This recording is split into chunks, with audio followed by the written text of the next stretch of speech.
Welcome back to the Spiritable podcast, and on this episode we have on our friend Lyonzo. Yes, and I am Lyonzo, CEO of Global Village, host of the Village Jam, the only concert where the audience is the headliner. Yeah, and this week we learned a lot about Lyonzo's background and his journey to creating Global Village, and we talked a lot about the intersection of community, music, and spirituality. So if any of those topics interest you, let's get into it. Keep on watching, keep on listening. Pow! Welcome to the Spiritable podcast. I'm Ben. And I'm Luke. Basically, we started this podcast as a place to bring spirituality down to earth. For a whole myriad of reasons, talking about your faith, belief, religion, it's kind of a minefield, but we don't always think that's the best barrier to keep up. So personally, we're coming at this from a perspective of Christianity with a little bit of a twist, and you can check out episode 9 for more on that. What we'd like to do is bring on guests with a whole variety of different spiritual backgrounds to help challenge our own beliefs, and hopefully to learn something together about how to be useful people. So thanks for joining us on Spiritable. All right, are we recording on all fronts? We are. Okay, welcome back to the Spiritable podcast. We are here with Lyonzo, who I haven't seen in like a year. I guess we did our video together. Maybe we'll put up a little like bloop about our video or something. Right there. With you. Yeah. What was that, last year and a half? It's like a year and a half. Yeah. Yeah, that was January of 2018. No. Yeah. Dang. That was episode 25 we were just of the Village baby boys Jam. back then. Yeah. But yeah, we connected because I heard through a coworker about Global Village, and then we went actually and spent some time there and checked it out. Had a great experience, and so I'd love to hear from you about where you're at now with Global Village and kind of from its inception, and then we'll talk about the reasons behind that and kind of go into what I think is important, and we're all like related in this sphere of kind of figuring out how spirituality is going to evolve for especially like a youth culture, because I think there's some religious dissatisfaction among like the establishment religion. For sure. And so I think you're finding a cool way to connect a younger person to spirituality. Yeah. And I'd love to hear about your success there and everything. Thank you. So take us through the journey. Let's also not forget about how Ben Glenn is a new host and we have a new cool set. True, I'll mention that real quick. We're on double cameras now. What up? I'm out of focus probably. What up, double cams? Stepping up some production value, and Ben's here as a new host. Yeah, first episode. I was on the last, not the first episode. Solo episode. Yeah. Yeah. I guess Richard was here, yeah. Oh, that's wild. Taking over. Yeah. So welcome to our new space. Thank you. If you're familiar with the show, Richard Glenn is my little brother, and he is in South Africa right now doing his practicum, so I'm taking over in the meantime. That's true. And I'm in the same program he is. We're both getting our master's in theology. I just entered my second year of 3. Better than the first? Yeah. Long pause. Yeah. No, it's going well. It's going well. Nice. I'm really enjoying it. It's tough, but I'm enjoying it. Yeah, I bet. So basically, I'd love to hear about your idea behind Global Village, what it is when it started, and where it is now. Because my experience with Global Village was a year and a half ago at this point, so it's probably evolved since. Yeah. But you had definitely a lot leading up to the creation of it, so I'd love to hear that journey. Yeah, so what Global Village is and how it started was originally, music has always been in my DNA, as all of us, right? But I knew mine was to use music to communicate to people, to all people in whatever form that was, right? So I started out my life like elementary school being a musician and playing in a band. In 4th grade, I got selected to do a solo with a recorder. Shouts to the recorders. Shouts to the recorders. People sleep on the recorders, but the recorders change lives. So do you remember cleaning those things out? You had to like blow on the spit that comes out? Nah, I think at that time I just threw it out. So then middle school came around and I was part of the school band. And it's funny because music was just something that I was always tapped in. But it's for some reason, like I know in the South it's different, but in the East Coast, like marching band, choir is not something that's like, it's not the football team. Yeah, the cool kids don't do that. You know what I'm saying? Right. So. Were you really? Yeah, it was. I had a cape. It was you pretty had a tight. cave? It was tight. I played the saxophone. And you played you had a cape on while you was playing the Because sax? that was like our uniform. We had like this whole like school uniform, like our marching band. Oh, marching band. I thought you was just playing the sax with a just cape walking around on. the streets with a cape. I feel you. Wait, so how was the marching band experience? I actually kind of hated it. I really liked pit band. Like I liked playing in the orchestra and that kind of thing. But I was like a heavy saxophone. Had to walk around, do all these formations, heavy like outfit. I was always sweaty. Not your thing. Not my thing. The drums had a really cool time though. I was always jealous of the drums. Yeah, drums is what I usually played in bands and stuff like that. So then 4th grade came around, and there's this spokesperson who was the voice of hip hop and still is. She's a legend. Her name's Angie Martinez. Have you heard of Angie Martinez? No. So she's infamous as being a radio personality in one of the biggest radio stations at the time where she worked at was Hot 97, New York, one of New York's like biggest radio show before Breakfast Club came. Anyway, the reason why I'm mentioning that, she came to my elementary school in the Bronx. Had you been listening to her before she came? Yeah, because at the time, that's before MP3, so radio is the thing, and her voice is everywhere. She came to my elementary school and did a presentation for my brother's class. And then he was just like, Angie Martinez came to my class, and I'm like, dang, like, you know. And for some reason, I don't know why, but it just gave me this umph, right? Then 5th grade came around, and 50 Cent dropped. Right, so he had the infamous song in the club. So I remember listening to the song in class, right, on a CD player. Teachers like, turn the music off, right? Leaving school, hearing it being blasted on the radio, going down the street and from like car music, then going to my after school program, and we just did like this activity, and none of the students wanted to sing this song that one of the counselors were playing. And then she was like, all right, watch this. And then she like says, go shorty. And everybody's like, it's your birthday. And it just clicked like, oh, snap. Like, everybody's on the same page. Like, everybody gets, like, understands this. And still didn't really fully understand what it was, but just had the feeling, just had the feeling. And that's the cool thing about art, I feel like, in general, is it connects across culture, community, language. Like a smile is universal, sadness is universal, looking at and experiencing dance is universal. Like people just get that kind of stuff naturally. That's cool. And it's all an expression of life. Yeah.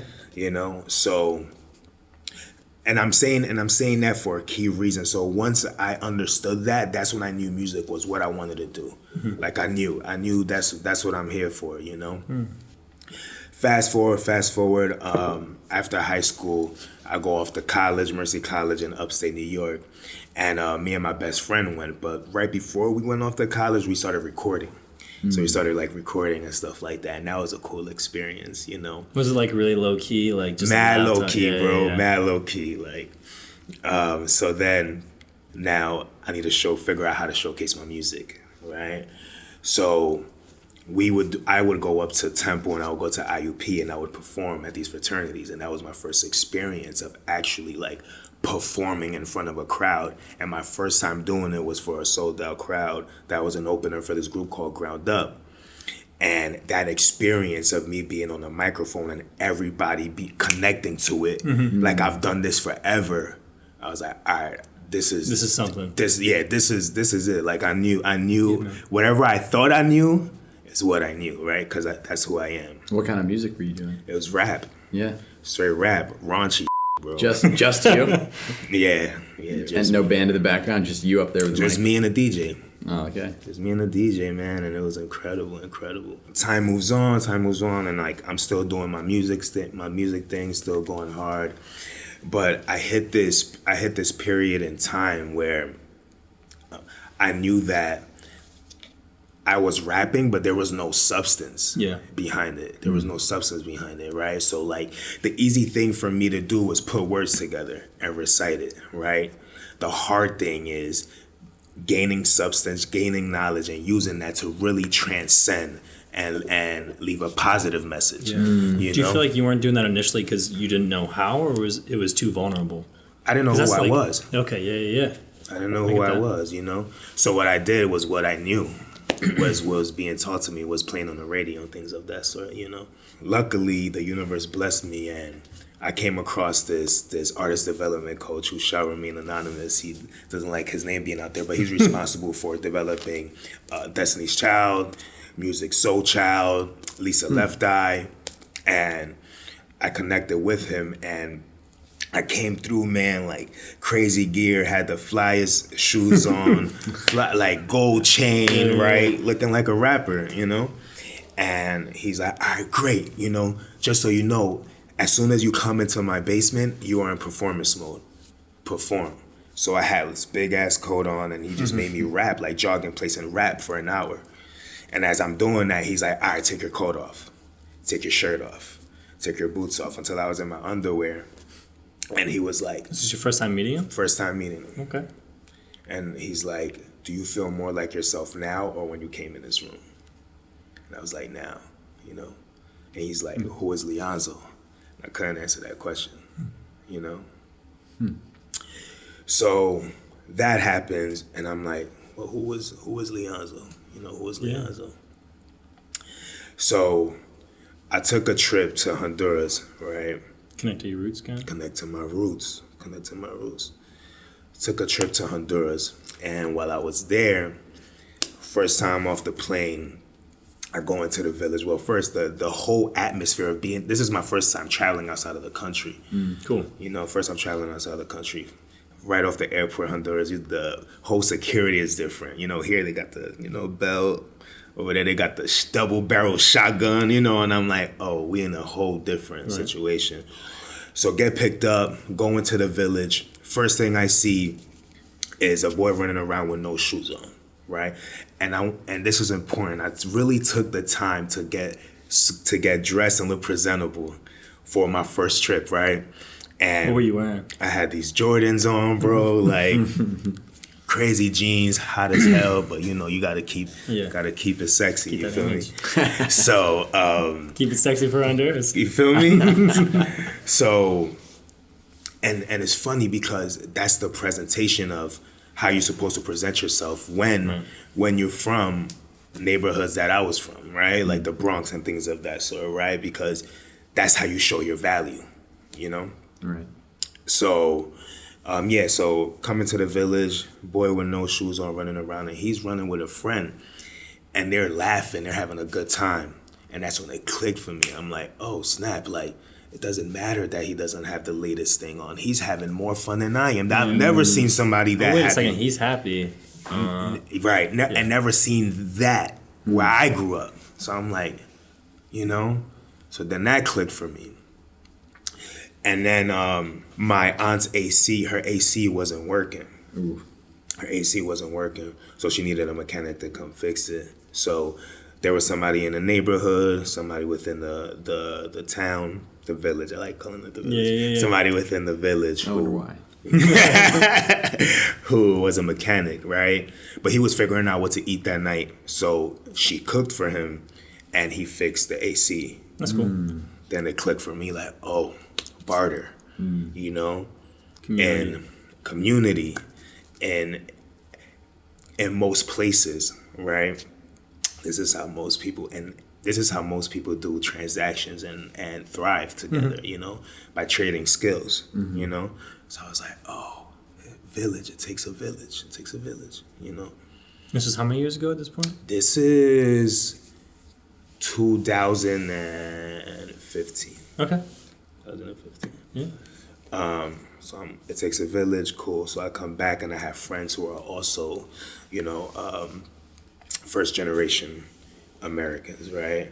And so they're like, yo, I tell them the same story. They're like, it's the same thing back home. And I'm like, global village, right?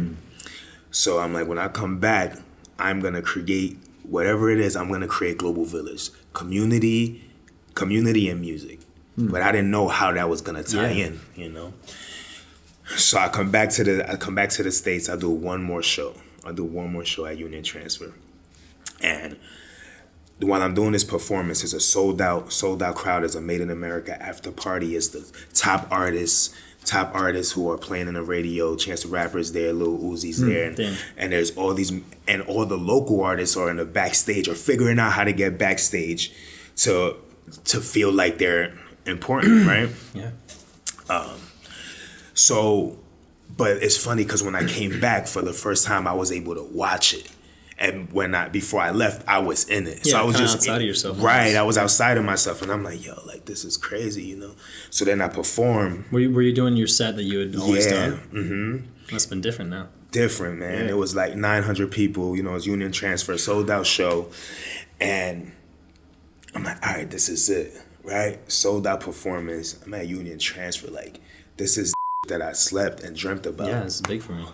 Man, so while I was performing, the whole night, the energy of the crowd was dead. And I realized it was because the experience wasn't about the people. It wasn't about the music. It wasn't about the art. It was the fact that this is a moment and we all should be a part of it. Not for the experience of the music or sharing or using our music to make a change, but actually just to say that we are here as these people, right? So I'm on stage, I'm performing, and it's literally like a movie. Everything's slow. Everything's slow, bro. And I'm like, this is not it. I don't know what I thought I was gonna do, but this is not it. This ain't it. So after that, I took a year off, right? And I took a job as a server, and I knew that I needed to learn how to serve. I needed to learn how to serve first. I needed to learn humility. I needed to learn how to put other people first before me, And I saved up money to buy myself a studio, got a studio, and then that's when I started branding Global Village. I met my co-founders. In between that time, I'm trying to like shorten this whole transition, No, it's good, it's you good. know? That's a good story. And then me and my co-founders, like, we started developing Global Village, like, with their help. And I was alone before I met them. So I met them, and it was, like, super universal. I'm telling them about the vision of Global Village, and they're like, man, this is everything I want to be a part of. So we like, let's do it. And I remember just being in the whip, like, yo, I don't know why, but these dudes are going to be around for a long time. That's cool. These are the people I've been praying for. That's a cool feeling. Yeah, man. So then Global Village starts, and now we get the branding down pat. We know exactly the demographic that we want to serve. And so after 3 months, every Sunday, collecting emails, passing out flyers, we had like over 1,000 emails, phone numbers. And then we sent everybody an invite of this event that we designed called Village Nights. And it was just going to be a turn-up function on South Street.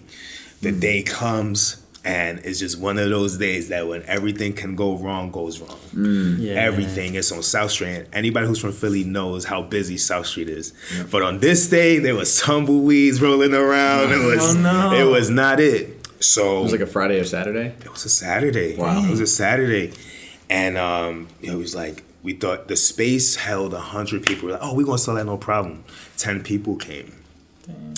And for me, it was demoralizing. Dude, that's a crushing. Because I'm the leader of the team, Yeah. I'm like, yo, we gonna do this. And I remember sitting on the curb, and after the event, and Rav comes over to me, and he's like, yo, like, this ain't us. We make music. We bring people together. We uplift people. We empower people. I'm like, all right. Took some time off. Again, now, this is still around the same period I'm facing eviction. And because I let go of that server job, because I was like, I'm going to fully dedicate myself to this vision.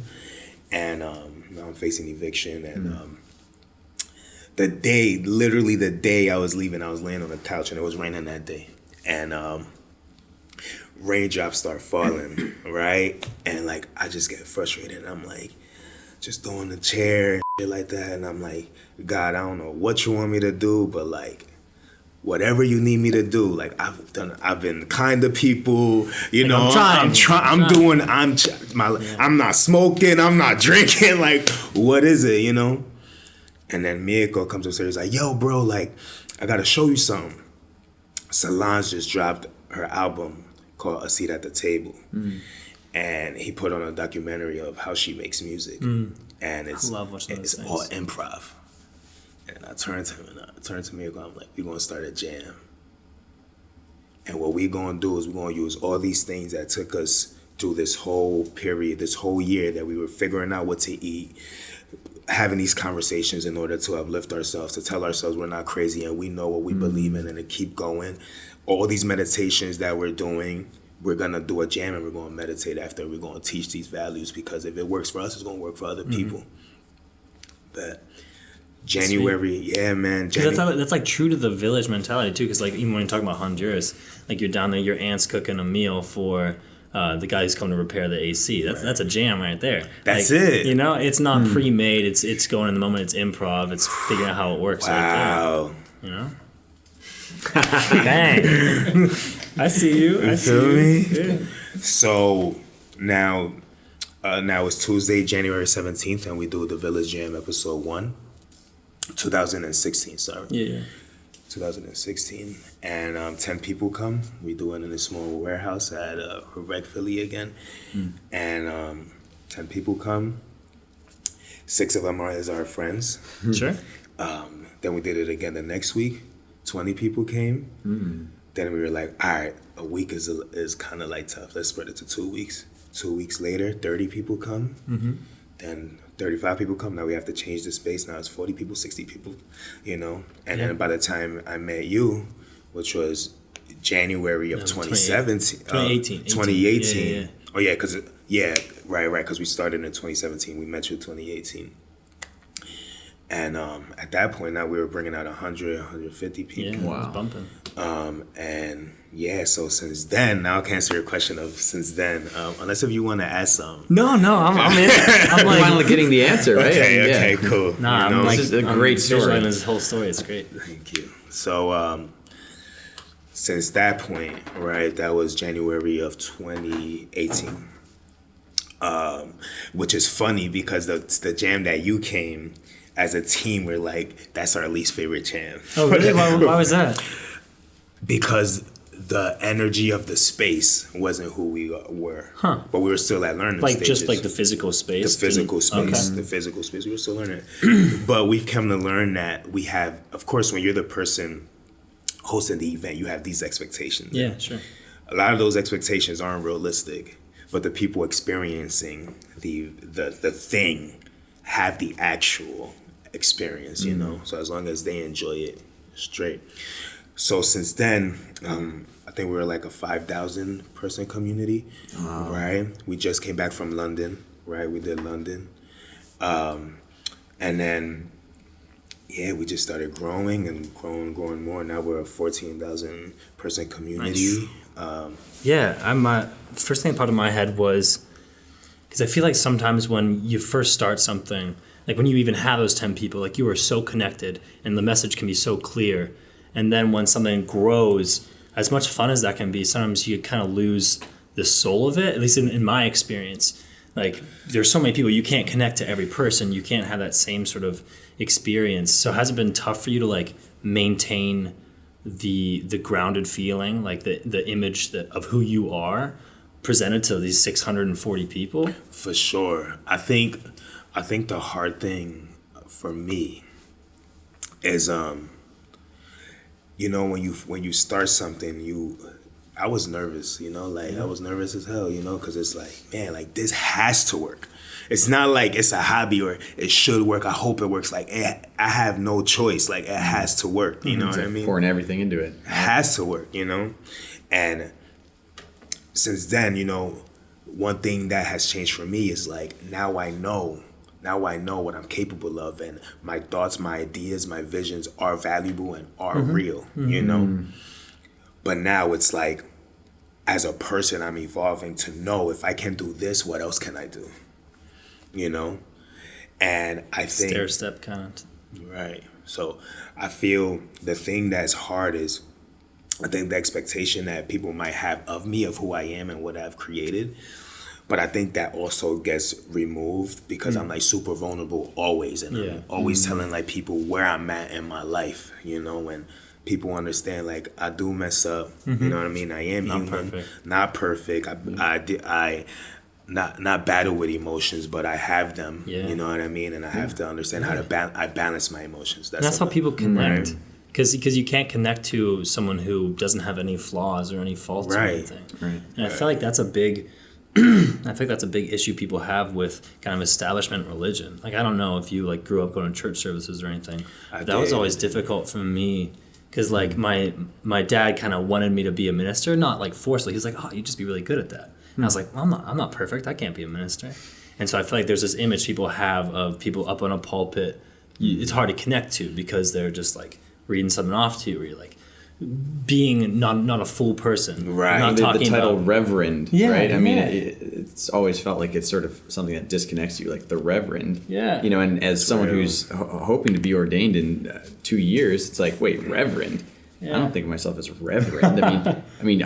I want to try to be for people, but like Reverend, whoa, I'm just a person still. Yeah, right. Yeah, and I think realizing that is so powerful. And I went to a church service recently, and I was expecting just like a regular sort of like kind of hard to connect, but good message.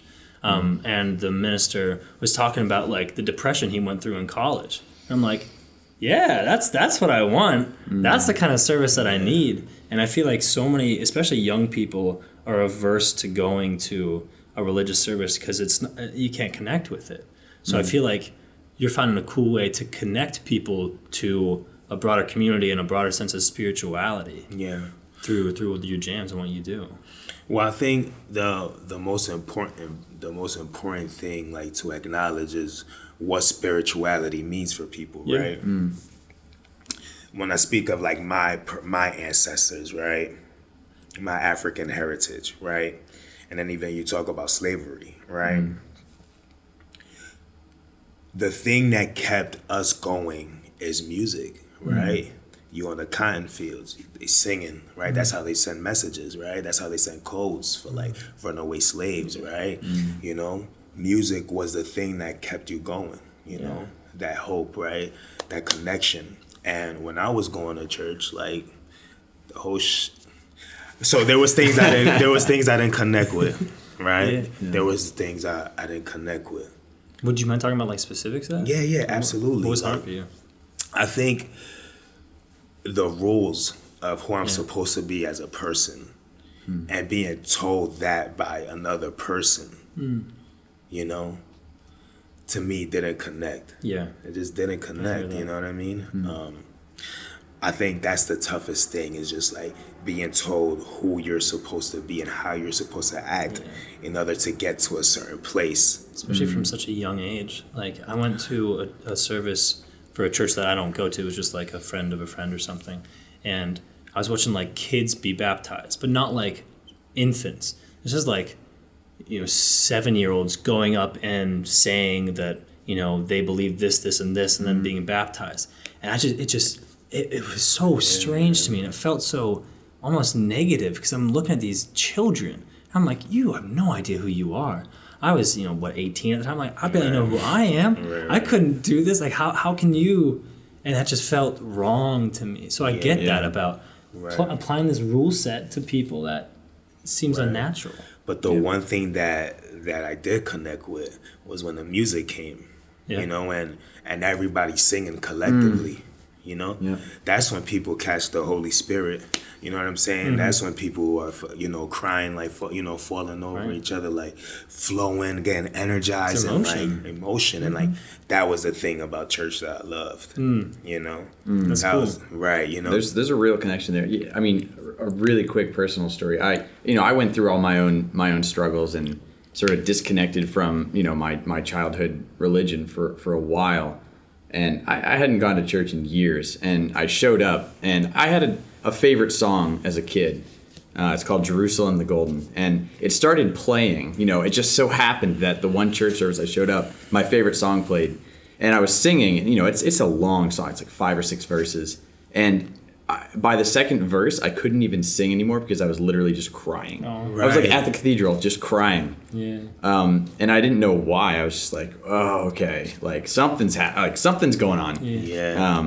And yeah, I mean, music just connects you so deeply, especially when everyone around you is singing and they're singing about the same theme, the same message. And there's like purpose in the singing. Like people Yeah. are feeling the actual message of the song. Yeah. So I was super confused. You know, I was probably 20 years old, and I was just like, okay, I don't know what's going on.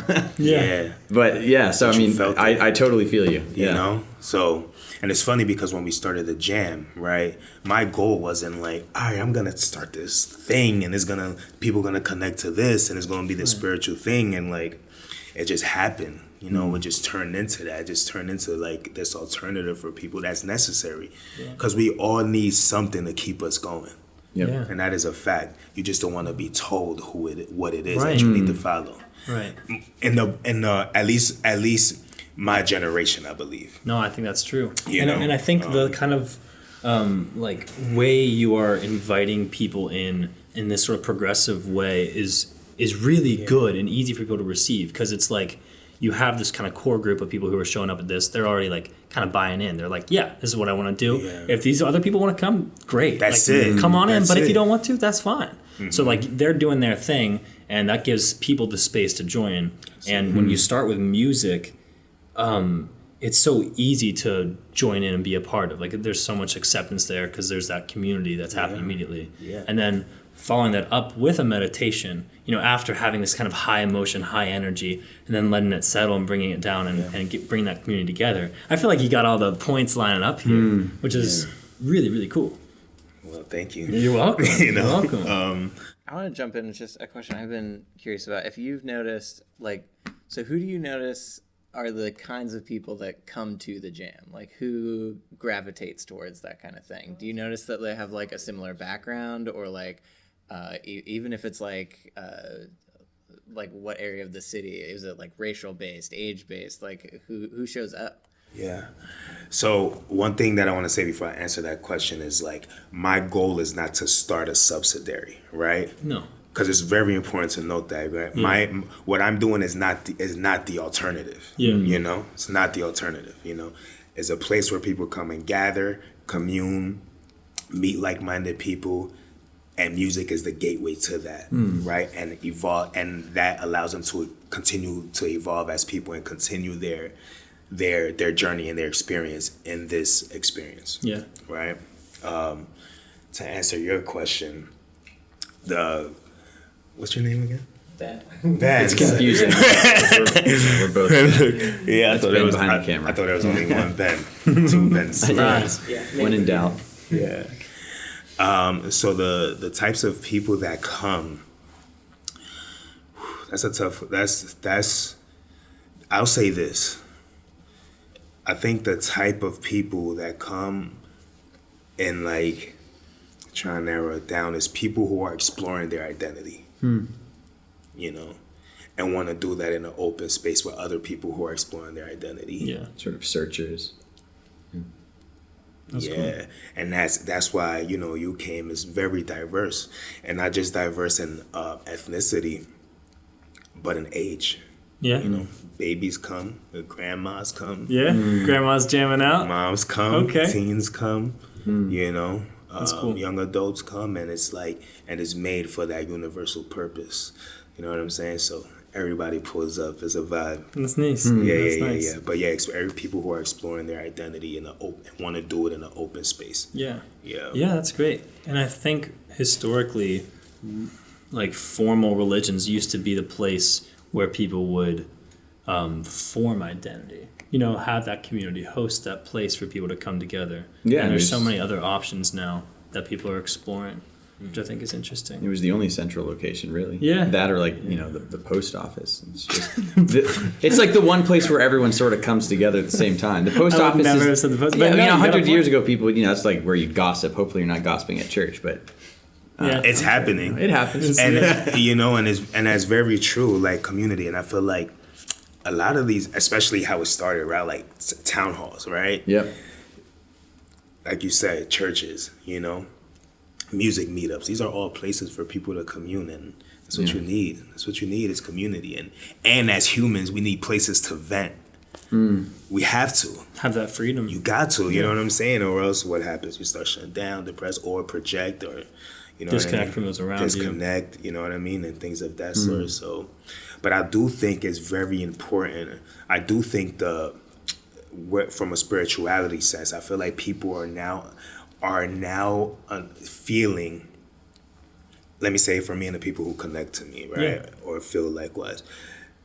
Once I realized that I could have that feeling outside of a quote unquote like a church or religious setting, then like it allowed me to really get in tune with myself, but like start knowing where I am on this earth and how to move in it, And I feel like that's also, I think that's the thing that's really spreading is people trusting their intuition, right? Finding themselves and knowing that they don't need to go to a certain place to do that, Yeah, when they have so many options. So like they can find what works for them, and what works for one person might not work for the other person. But there's that so much choice. That's it.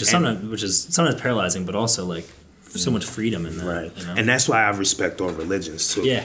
Because like what works for me might not work for somebody else. What I believe in might not work for somebody else in order to find themselves and be centered to function in this world. And I think that's all it comes down to. Like what works for you in order for you to get aligned with yourself to be able to move within this experience. And whatever that is, man, I'm with you. Like, I'm with you. You really have to choose it for yourself. As long as you're not judging someone else's. Yeah. And I think that's that's what's powerful about what you have started, is because like we can only really invite people into a space that works for us. Like we can't force someone to go into something that we aren't a part of, that's not who we are. So you starting Global Village is like, man, this works so well for me. I hope it works for other people. Right. Like that's such a humble place to come from, and an inviting place to come from. And that's what works for people. That's the kind of thing I would want to be invited to, is like, oh, I love and respect this friend of mine. I want to see how this is working for him or her. Let me be a part of this too. Right. Because I trust them. Right. That's I think that's amazing. Thank you. I'm curious, like, how this has affected your kind of spiritual practice and spirituality. Like, I know that I connect to God in like so many different ways, and sometimes if I have like too much of one thing, I need to go and find another thing to connect to God. So I'm curious, is it still music for you, how you connect to God, or is it like, I have too much jam, I need to like go walk outside or something? Absolutely. I tap into the universe of spirituality in multiple ways, right? So music was that thing for me, but what I've come to learn is connection to people. That's what it is for me, and like it's also expanded to nature, but yeah, definitely art. And I find connectivity in everything, like movies, music, people, grass, leaves. So I was watching an interview today, actually with Shia LaBeouf of all people, and he just said like, art is anything that makes you feel something. And I was like, yeah, that's pretty true actually. Yeah. Like art is pretty fluid in that it doesn't have to be a painting, it doesn't have to be a piece of music. Yeah. It can be grass, it can be a sound that happens, or a combination of feelings. What would you define art as? I really liked his definition because I kind of grew up with a sort of stricter definition of art as like, oh yeah, it's just like something I can visualize that has meaning to someone. I don't have to feel meaning by it. Yeah. But where I'm at now is a lot more wider of a definition of something that, to get more specific, like something that makes me stop in my tracks and think and feel at the same time. Like it has to kind of give a pause to something else that's happening and allow me to experience wholly what is being presented in that moment. Gotcha. Whether it's something I'm seeing or hearing or feeling. Yeah. What about you? That's real. What about you? Well, how do you define art? Yeah. How do you define art for yourself? Yeah, I don't know. I mean, sometimes, there are those pieces that are kind of silly, but they're just silence, right? Like, what's that one piece? It's like 17 minutes or something of just complete silence.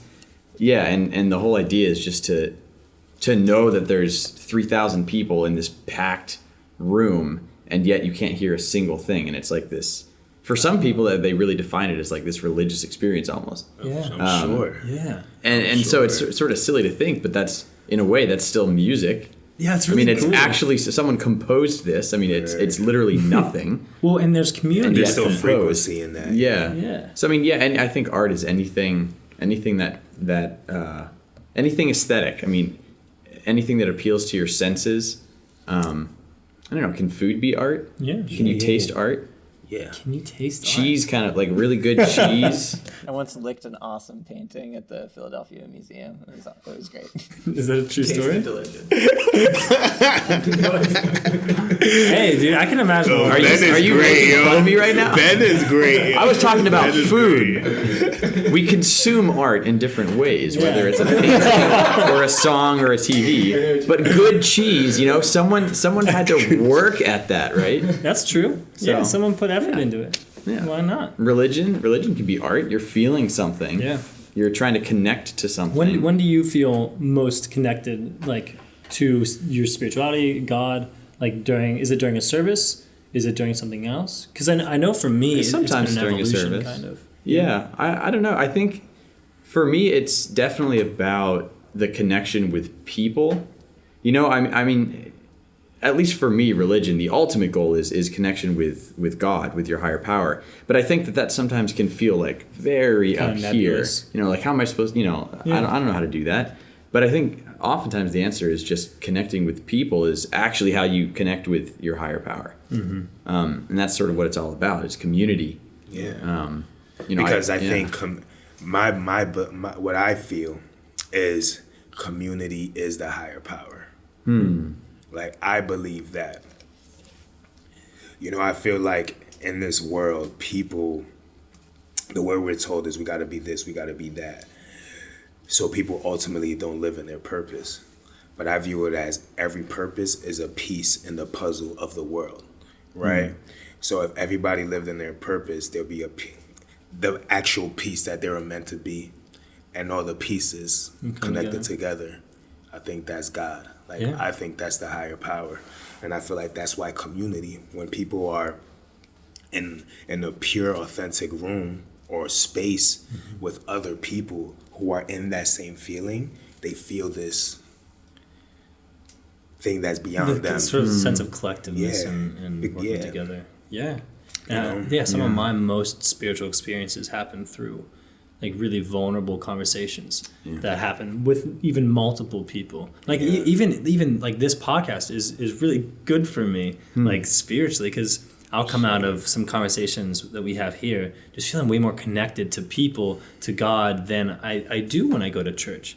And I grew up thinking that like, oh, the only way that you can get like spirituality and know how to live a good life is going to church. And and that's just not as true. There are so many good things about religious services, but people can get a sense of spirituality and self-betterment through so many different ways. And I love church. I still go to church because I get stuff out of it, and it's great for me, and it's a good community. Yeah, it also centers you. Yeah. Right? Like, I think whatever aligns you and gets you back to center in that pure form, that's the purest thing. That's the purest place that you can be. You know what I mean? And that's who you are. That's who you are. Yeah, right? I had this question in my Spirit. mind. That's who spirit is. And what I mean by who you are is that thing that's looking through the eyes, right?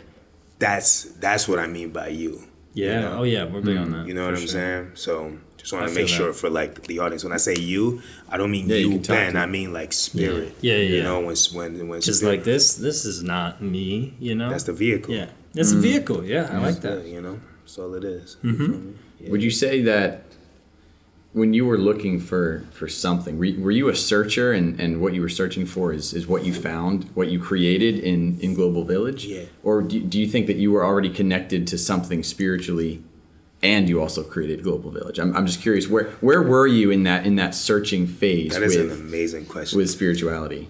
By the way, this is an amazing interview. Like, Thank you. like y'all are doing great. This is great. This is great. You can add that. of You can fun. cut that out. Leonzo, this is great. Yeah, you can put it This at is the incredible. beginning, at the end. Well, cool. Thank you. I appreciate Yo, that. I really do. Thanks. To answer your question, I always knew that there was something more to me in this world. I felt like, how do you explain that? How do you explain that? You know what I mean? Like, I always knew there was something more to me. You know what I mean? I was feeling these things. I would know something's happening before, and not to say I would know something's happening before it happened, which is called intuition, right?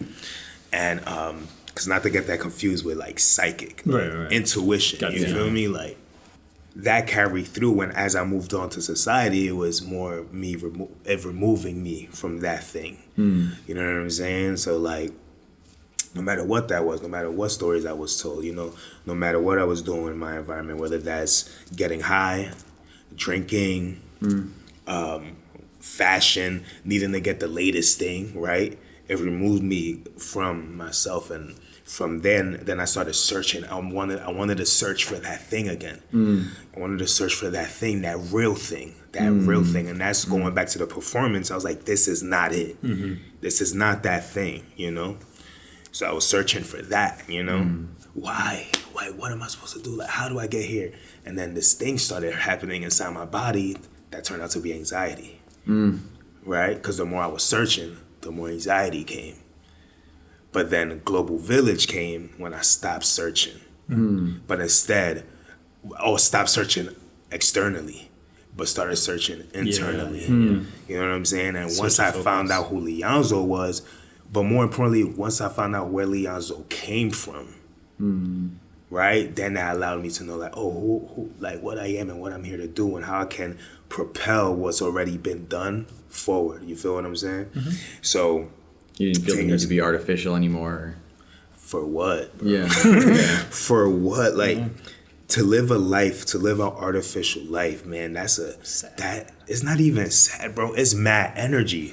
Like you know what I mean? Like it just takes so much work to be something that you're not. Like, and like what's really hard at being miserable without even realizing it. And that's the majority of the world, And that's because it's so easy to slip into that now when you're surrounded by social media, when you're surrounded by image, and to push through that and break down those barriers.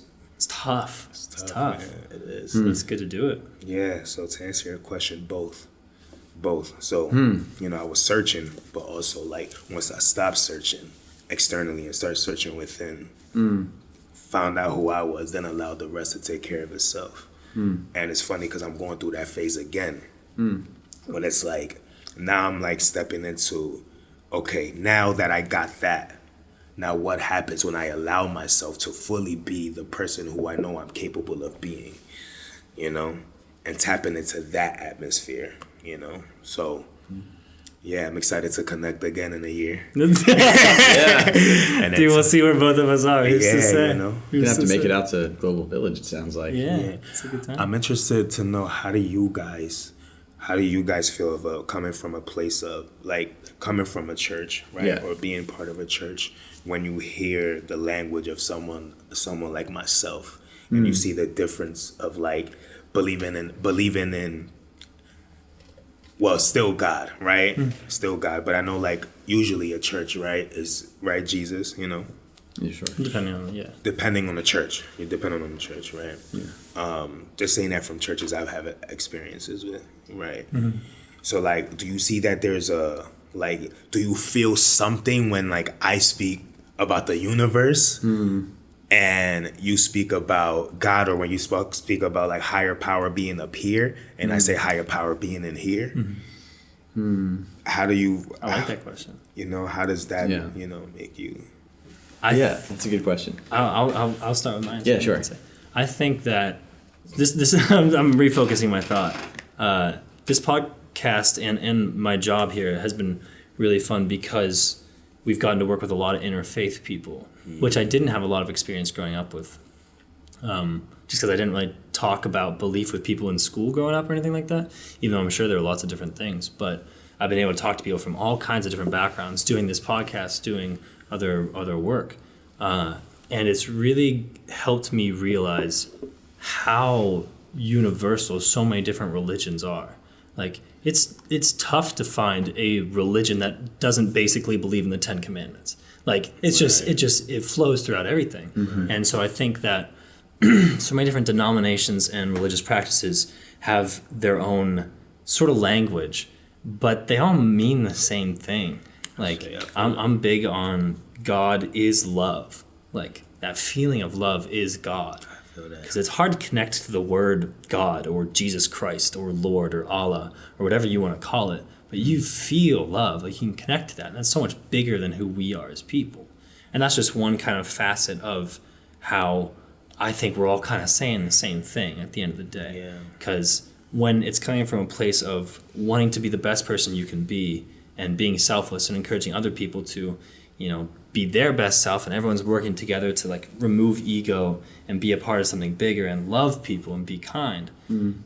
That's what it's all about at the end of the day. And you find people who are Muslim, who are Jewish, who are Buddhist, who are Christian, who all think the same exact thing, Right. but they might have different language to describe their belief. Right. So like, I hear you as I hear myself. Like, Wow, I'm yeah. a part of it for sure. So Yeah. I think we just have different frameworks maybe. Yeah. But at the end of the day, we're all the same, We had a guest. Her name was Queen Mother Dolores Blakely, who the movie Sister Act is based on. The story is based out of. And at the end of the jam, she said, "Love is God," right? Some say Jesus, some say Allah, some say this, some say. Some don't even know what it is to say. Some don't even know what it is that they're saying. And I just like that whole piece is like real. It's real, and that's one big thing that I pride myself on as a person is like, do I really believe? Do I believe what I believe, or am I believing it because the people around me believe it? Or I've just been believing it for so long, or I've heard this and someone else has said it. Exactly. What is it that we're saying? Because words are power. Words are affirmation. Words are manifestations.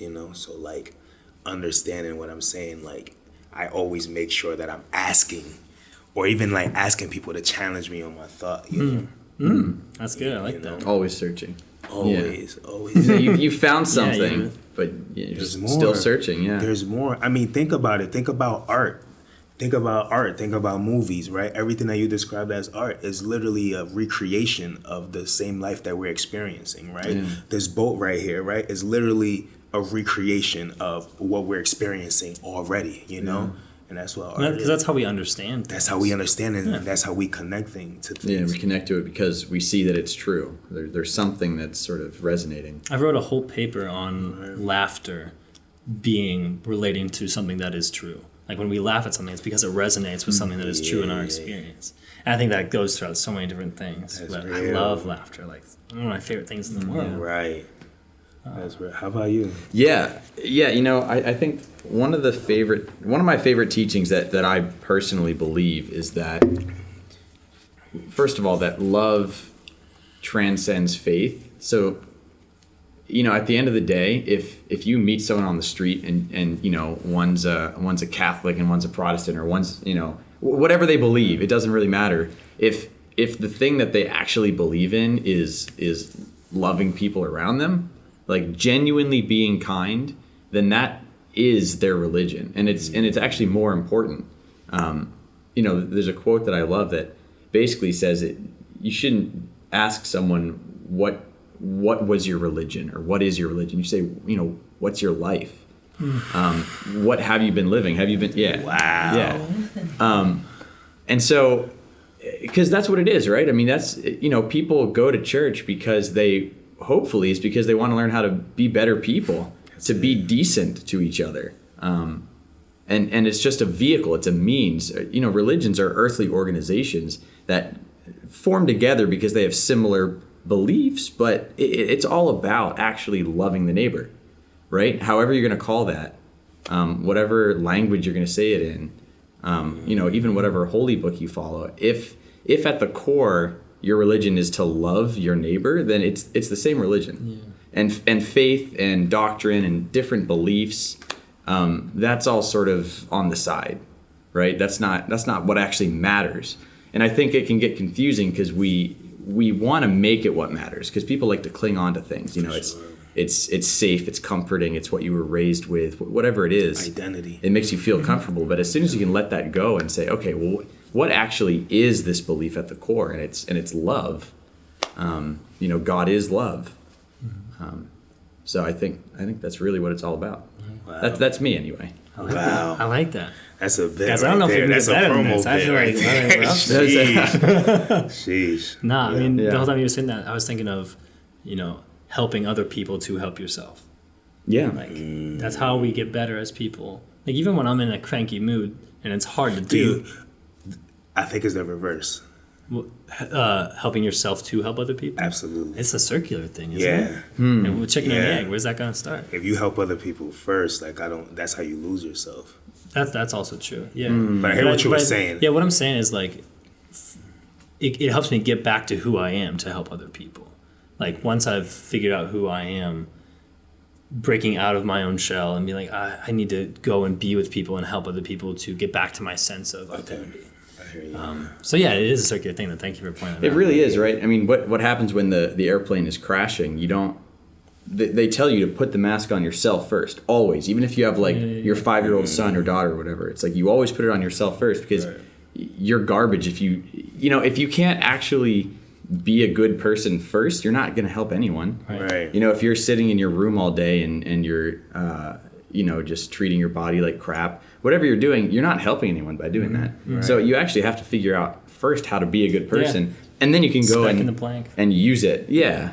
So it is funny. It's sort of circular, but helping people totally makes you feel good too, Right. and it gives you that rewarding feeling that makes you want to continue. Yeah. Yeah. Which is, But it's important pretty not to sweet. get lost in that. I just want to Yeah. make sure, Yeah.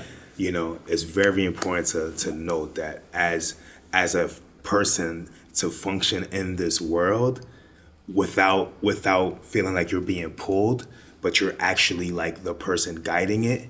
You gotta help yourself first before you help other people. You gotta pour in that cup first and then let that pour over. And I agree with you. I just want to make sure that that's a good that's the specificity. thing, because helping people, You deplete. I'm sending you blessings if that's you. You know what I'm saying? Facts. sometimes you have to recharge. Yeah, no, I think it's totally a perspective thing. Yeah. If you give everything and there's nothing left for yourself, then you can't Also, give if you- anymore. If you're giving from a place of nothing, then you're not really giving anything. Yeah. 'Cause you gotta have that what you're saying, that cup to pour from in the first place. Right.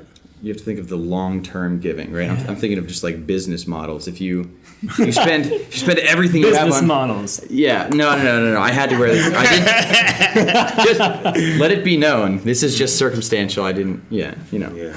People are gonna tease me now. Look at my Ben's fancy wearing a jacket, clothes. that's all. Yeah. No, you're They can see it. No, too. I'm talking for the audio people that are listening. This is audio. Yeah, I understand. It's a podcast, but most people are looking at the video. Anyway, Yeah, you guys need a movie. All four guys, man. You guys need a movie. yeah. Oh man. Well, I feel But like yeah, long term charity, right? If you want to love the most people you possibly can, then I think you're right. You have to help yourself. If you don't love yourself at all, if you hate yourself, you're a miserable human being, and no one wants to be around you. I mean, and people, it saps the energy out of the whole room. Right. It's the same thing with like. Sorry, my mind just went to an analogy of the human body and like how we work. Like our organs are made up of all these little blood cells and atoms that have to function on their own to be able to make the whole thing work. And so the whole thing's not going to work if the little things aren't doing their job. You know? So it's to have the community, to have the village, the people got to be functioning and all in and self-sufficient and doing their thing. Which is why, as an organization, is urban wellness and entertainment, right? So, like, the main goal is well-being first. Yeah. Because, like you said, you have to figure out how to be a well-being in order to fully contribute to the village. Yeah. Like, what is your piece? What is your part of the village, right? You know what I'm saying? Like, what are you doing? Like, if somebody's steering, who's fixing the tire? You know what I'm saying? Like, everybody can't be on the steering wheel. Yeah. And everybody can't be scared to drive the steering wheel. So who's playing what part? You know what I mean? And I think that comes from first allowing yourself to focus on yourself first, to be healthy and well enough to get on the steering wheel or do your job or show up and do your part of the thing. You know what I'm saying? So, Man, this has been a good time. This is good stuff. great, as always. I'm still just stuck on the well-being as a noun. It's like someone's well-being. You have to be a well-being. Right. I'm still Yeah, stuck there's a on lot that. of I like really that. good things there. Right, Yeah. you know, And and my brain's just gone. the most important part is that you have to be, like the first Yeah. word you said, you have to be, like, Yeah. are you being? Yeah. You know, and you're I actually feel- living your life. Exactly. Yeah. You're finding how to be useful. Right. What are you doing for your community? Yeah. Right. You know what I I mean? love that you found that. Thank you, bro. This is y'all are incredible. This is incredible. Thank This is you. incredible. Thank you. Thanks Well, it's for been a coming. blessing having you on here. Yeah. And getting you to say your piece, and I hope that anyone watching out there can, I don't know, take encouragement through your story. And I don't know, if you're living in Philly, track you down. So Yeah, come to the jam, man. We're gonna be in Brooklyn and DC and Los Angeles next year. So do you have a website you can? yeah, you can go to globalvillage.com. That's GLBLVLLG. Global Village without the vowels, because there's no I in village. All right, so figure it out from there. Okay. I got you. Yeah. But at the same time, there is though, because it's all circular. You gotta have the individuals working. Good. We're all I here. like what you did. So we should probably wind down. So if you want to give any more plugs or tell anyone about what you have going on, now's a great time. So when does this air? Oh, probably 2 weeks, maybe. No, are we backed up still? So yeah, 2 weeks. Okay, cool. So about Okay. 2 weeks from now. So if you're in Philly, really, if you're anywhere in the tri-state or anywhere in the world and you want to travel to Philadelphia, our next event is October 24th at CIC. That's 3675 Market Street, 36 at Market. I would love for all y'all to come. Yeah, it'll be a party. You know what I mean? So pull up and just follow us and stay tuned. We're doing a lot of great things, and more importantly than just the entertainment, we're allowing that entertainment to fully open up individuals to how can we start growing as people in order to really create change within the community. Because spirituality is based off your environment, right? And I figured out what wellness means to me, and wellness is literally doing what you can to be well, to be sane, to function in the very environment that teaches you, and continues to enforce onto you how to not be well, Yeah. So we focus on that piece, so that way we can be well as individuals and create change within the community, right? Economically, financially, Yeah, it goes everywhere. occupationally, socially, on All the financially, Yeah, so I love it. Yeah, Cool, join the Lyonzo. village, man. If you're watching this, you are village. You are Welcome. Village. Welcome. GlobalVillage.com. That's it. Check it out. That's it. Awesome. Well, thank you so much, man. I Thank really you. appreciate this. Thank you. All right, and thank you for watching the Spiritable podcast and or listening. Remember to check us out on social media at Grand Human Project, Twitter, Facebook, Instagram, blah, blah, blah, blah, blah. Download the podcast wherever you find podcasts and live a good life. Boom. Also, a cool thing is that if you comment on the YouTube video, we're going to try to respond to any comments Oh, that true. anybody leaves. Leave us a comment. If Nice. you want to start a conversation, we're right at the other end of your comment. Go for it. Nice. I was gonna My tell you man, to that was say good stuff. Dude, nice to meet you. Nice